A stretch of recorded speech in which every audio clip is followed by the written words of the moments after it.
Hey everyone, this is Krista. I am reviewing Adobe Acrobat Reader DC. And as an ELL instructor, I often tell my students that they should listen to their own work. And a way to listen to your own work is to turn anything you write that may have been a Word document and into a PDF, and then have Adobe Reader read it to you, Adobe Acrobat Reader read it to you. So I just want to quickly show users how to do this. This always seems to amaze my students.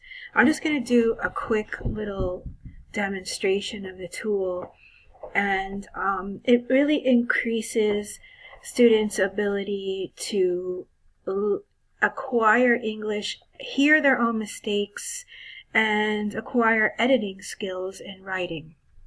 I think this is really important to develop the ability to be self-aware as a student. So I try to empower my students with things I think are useful to them. So let me just give you an example. I'll write a simple sentence.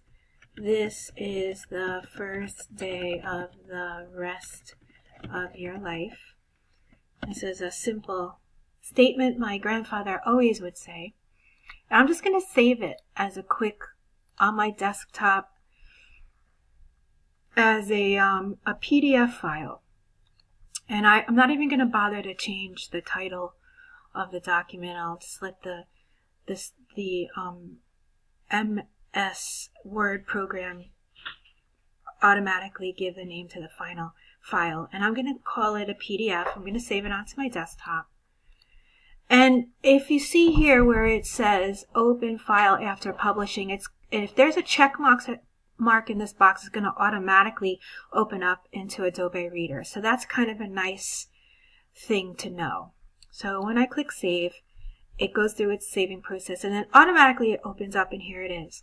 If I want to have the system read this document to me, I go to View, Read Out Loud, and then I go to Activate Read Out Loud.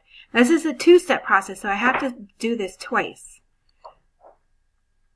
View, Read Out Loud, and read till end of document. And I'll show you how that happens.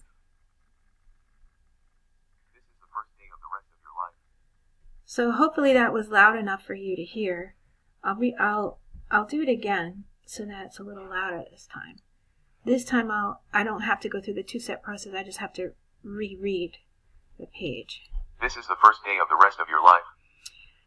And what's interesting here is you can adjust the speed at which the reading happens by going into preferences and adjusting the words per minute. You can even adjust the way the voice sounds and the volume of the voice by making some little changes. You can adjust the pitch. Let's see what happens when we do that. Move that to 10. This is the first day of the rest of your life. So the pitch of this voice changes. I've seen in other variations of this program where you can actually choose the accent in English. So you have a variety of Englishes around the world, so you have a choice. Anyway, I think this is a really important tool that students should be aware of, and you don't have to be an ELL student to use it. I think it has helped me tremendously to self-edit and to be aware of my work and how I want my work to sound. It's given me a lot of control to work with punctuation. And that's important because when I'm writing, I want my work to actually sound like it's me. And I hope you are able to share this tool with your students. Okay, have a great day.